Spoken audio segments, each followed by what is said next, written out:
अपने में दोष देखो, अपने भीतर दोष देखो कि हम भगवान की भजन क्यों नहीं कर पा रहे, हम भगवान का स्मरण क्यों नहीं कर पा रहे, हम भगवान का दर्शन क्यों नहीं कर पा रहे, हम विश्वनाथ बाबा की चौखट तक, उसके चरणों तक क्यों नहीं पहुंच पा रहे।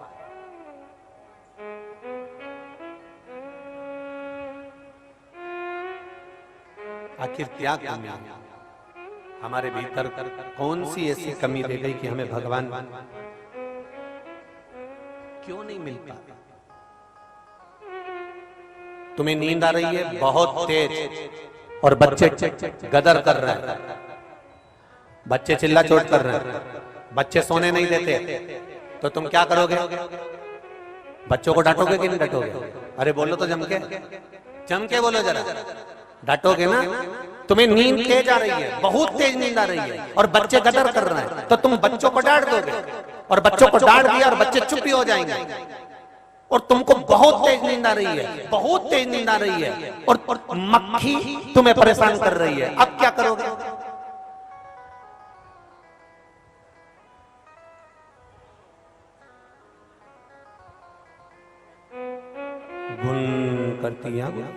गुन करती यार, जरा विचार करिए। बच्चे गदर करेंगे, तुम्हें नींद आ रही है, बच्चे गदर करेंगे तो तुम बच्चों को डांट सकते हो, पर मक्खी तुम्हें नींद आ रही है, बहुत तेज आ रही है और मक्खी तुम्हारे मुख पर बार बार आकर बैठ रही है, मक्खी बार बार तुम्हारे पास में आ रही है, तो तुम क्या मक्खी को डांटोगे? क्या करोगे? जम के बोलो जरा।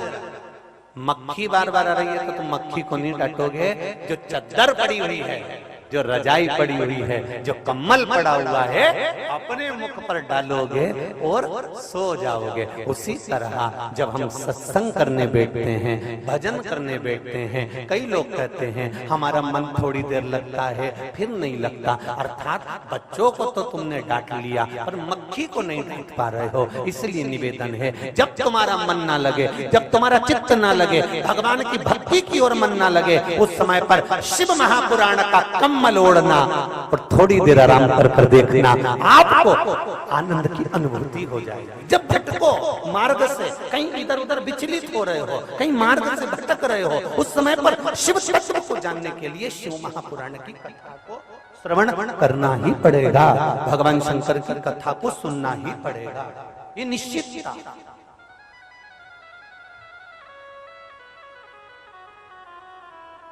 सब मतलब के यार हमने देख लिया, झूठे नाते झूठे रिश्ते, झूठे नाते। स्मरण में रहे आपकी कि भीष्म पितामह ने द्रौपदी का चीर खींचते हुए देखा था, तो 56 दिन तक उनको बाणों की सैया पर पड़े रहना पड़ा था। दृष्टि सही होना चाहिए, दृष्टि सही।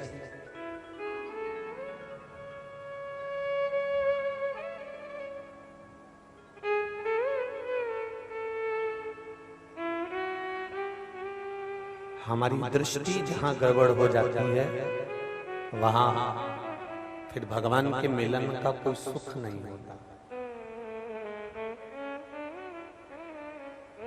काम, लोभ, वासना, आसक्ति, तृष्णा, ये सब इन नेत्रों से जाता है।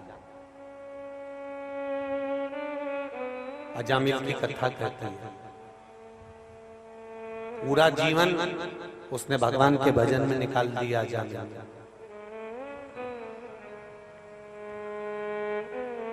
श्रीमद् भागवत में लिखा है, अजामिल ने पूरा जीवन भगवान के भजन में निकाल दिया।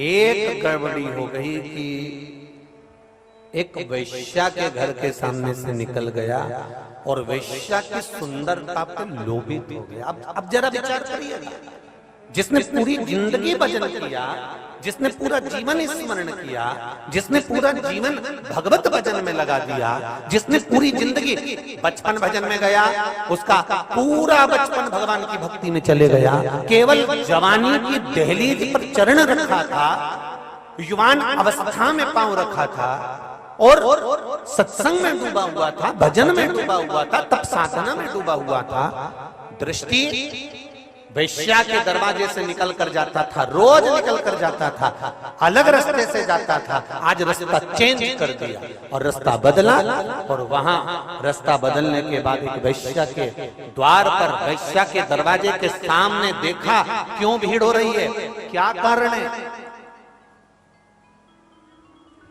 इतनी भीड़ का कारण क्या है, किस लिए इतनी भीड़ हो रही है, वो देखने के लिए रुका, और रुका तो उसने देखा कि यहाँ तो एक बड़ी सुंदर नारी रहती है, बड़ी सुंदर, इतनी सुंदर, और उसको अब मन में आने लगा, वो रोज तपस्या करने बैठता, रोज भजन करने बैठता, रोज उस नारी को देखकर जाता, तो उसके मन में उस नारी के प्रति प्रेम बढ़ गया, आसक्ति बढ़ गई, काम बढ़ गया।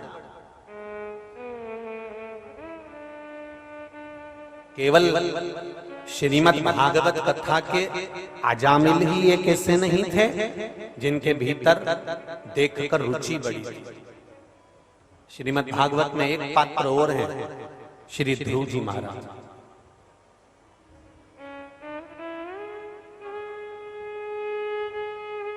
श्रीमद् भागवत कथा में एक पात्र और है, श्री ध्रुव जी महाराज। इनके पूर्व जन्म की अगर कथा निकाली जाए, इनके पूर्व जन्म को अगर देखा जाए कि ध्रुव जी पूर्व जन्म में कौन थे, एक ब्राह्मण के घर में एक बालक का जन्म हुआ, और वो ब्राह्मण का बालक तप साधना में डूब गया, तपस्या में डूब गया, ऐसी तप साधना करी, ऐसा तपस्वी बन गया। तपस्वी बनने के बाद जंगल में बैठकर केवल तपस्या कर रहा था, उसकी तपस्या इतनी प्रबल हो चुकी थी कि भगवान को दर्शन देना था। बस भगवान 5 महीने में, 6 महीने में प्रकट होने वाले थे।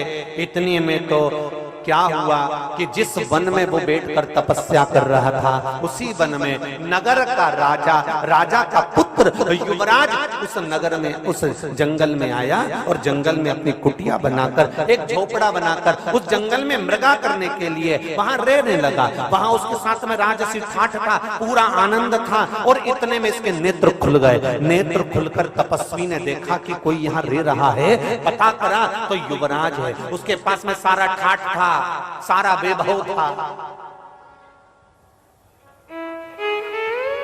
उस ब्राह्मण के बालक के मन में आया, बताओ कितना वैभव, कितना ठाठ है, कितना आनंद है, मैं तपस्या में लगा हूं, ये राजा का बेटा युवराज है।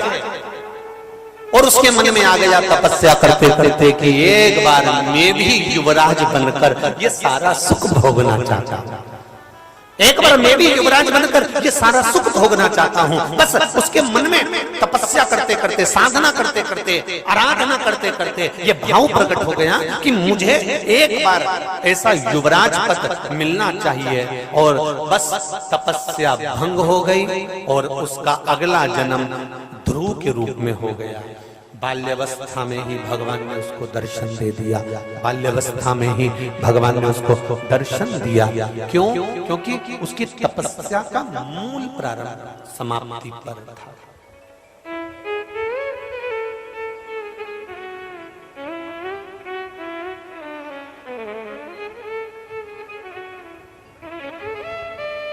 विचार करिएगा, स्मरण करिएगा। भक्ति का मूल,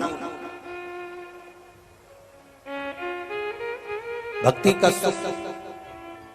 पीछे की आवाज बढ़ाइए, पीछे की आवाज बढ़ाइए। भक्ति का मूल, भक्ति का सुख।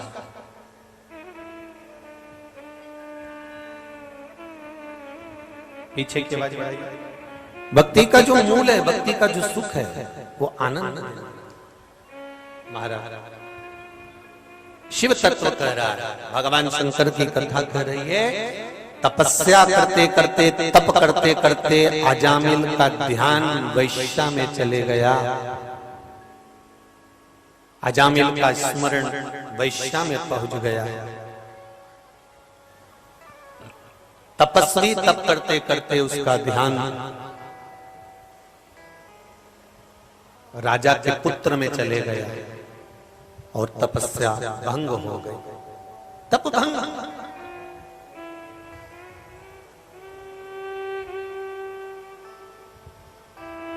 जरा विचार करिए, जरा सी भीड़ वैश्या के द्वार पर देखी और वैश्या के द्वार पर चले गया और वैश्या के द्वार पर जाकर उसकी चित्त, उसकी बुद्धि बदल गई। अभी तब साधना में लगा था, अब वैश्या में लग गया। आपसे भी निवेदन है, कहीं दूसरी जगह भीड़ हो रही हो तो भले मत जाना, पर कहीं शिव महापुराण की अगर भीड़ पड़ रही हो तो 5 मिनट जरूर जाकर दर्शन कर लेना। अजामिल एक वेश्या के दरवाजे की भीड़ को देखकर रुक गया था, तो वेश्या में फंस गया था। आप शंकर भगवान की कथा की भीड़ देखकर उसकी चौखट पर 2 मिनट शिव महापुराण के पंडाल में पहुंच गए और रुक गए। जब अजामिल वेश्या में फंस सकता है तो ये मेरा विश्वास कहता है कि आप शिव में फंस सकते हो, ये निश्चित है। शंकर भगवान के चरणों में निश्चित है आपका चित्त, आपका मन, आपकी दृढ़ता, आपका विश्वास पहुंच सकता है।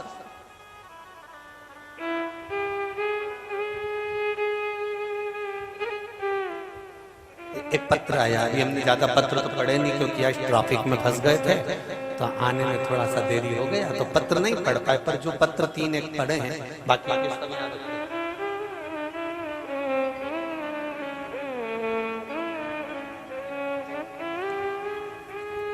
में रमो, शंकर का स्मरण करो, सारी समस्या का हल।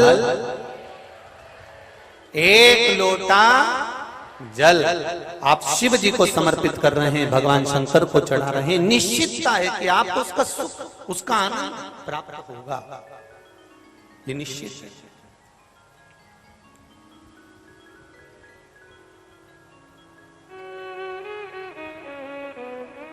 महाराज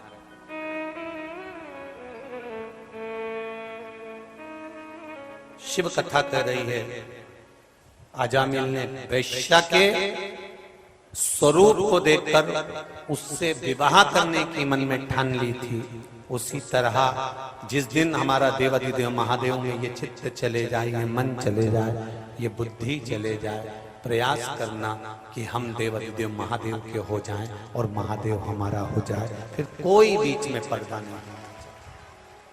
शिव से प्रार्थना, ये जीवन के सारे दुख काट कर आपके चरणों की भक्ति प्रदान कर, आपके चरणों का स्मरण प्रदान कर, और आपके चरणों की जब तक भक्ति नहीं मिलेगी तब तक जीवन का कोई सुख प्राप्त होना कठिन, बहुत कठिन है महाराज शिव चरणारविंद की भक्ति।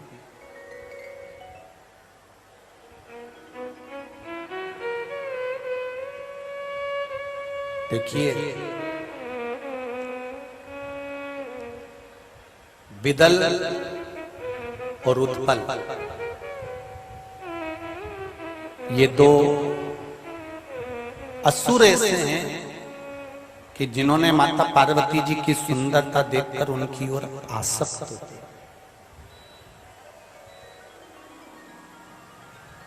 ये उनकी ओर आसक्त हो।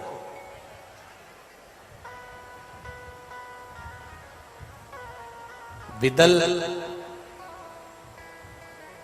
और उत्पल माता जगतजननी जगदम्बा का स्वरूप देखकर उनकी ओर आसक्त हो रहे। एक बात का स्मरण अपनी जिंदगी में रहे,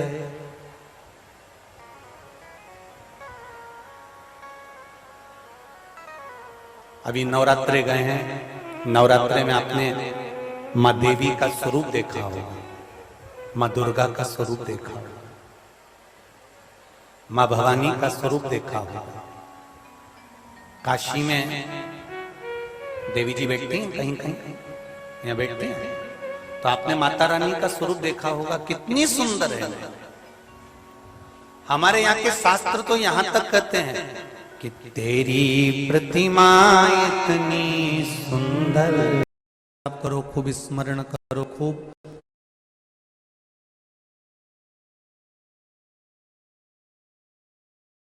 भगवत भक्ति में डूबो, मना नहीं। पर दिया जलाने से ज्यादा फल मिलता है किसी के चेहरे पर प्रसन्नता लाकर छोड़ देने में। किसी के चेहरे पर स्माइल आ जाए तो उससे बढ़कर कोई फल नहीं हो सकता। हमारी शिव कथा भी यही कर रही। जब भागीरथ बाबा के पूर्वज तप कर कर कर हार गए, कोई साधन ही नहीं मिला, 60,000 राख के ढेर पड़े हुए हैं कपिल बाबा के आश्रम में, और उनका उद्धार कैसे हो?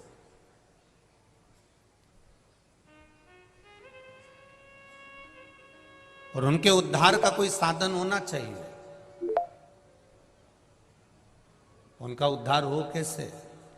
कपिल बाबा के आश्रम में 60,000 राख के ढेर पड़े हुए हैं, 60,000, पर उनका उद्धार कैसे हो?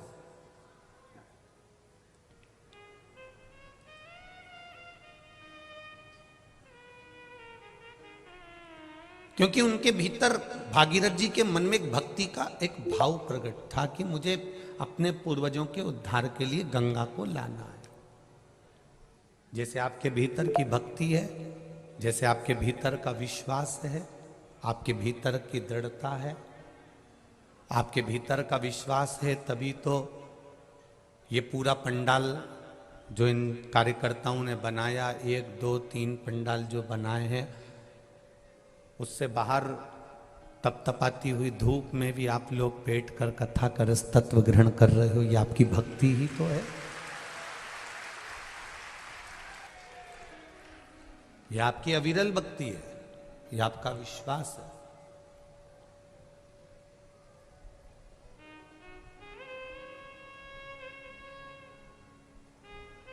सिटी से बहुत दूर है कथा स्थल। आप लोग आए होंगे तो आपको मालूम पड़ा होगा, बीच में क्रॉसिंग भी आता है। सब कुछ पार करने के बाद तब कॉलोनी के द्वार पर पहुंचकर तब जाकर कथा के एकांत में अकेले, जहां शिव है और आप हैं और कुछ नहीं। और उसमें भी आपने ये नहीं देखा कि हम धूप में बैठ रहे हैं कि जगह है कि नहीं। कई जगह तो मैं देख रहा हूं कि बिछात तक नहीं, उसके बाद भी आप लोग आराम से बैठकर धूप में अलमस्त होकर कथा का रस तत्व ग्रहण कर रहे हैं। मैं आपकी भक्ति को नमन करता हूं, प्रणाम है आपके चरणों को, नमन है।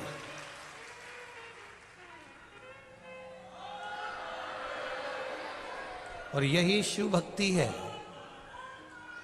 यही शंकर की अविरल भक्ति है। और इस शंकर भगवान की अविरल भक्ति को देखने के लिए कहीं जाने की जरूरत नहीं। उसके भक्त जो होते हैं वो आनंदित होते हैं, उसको कोई दिखावे से मतलब होता ही नहीं।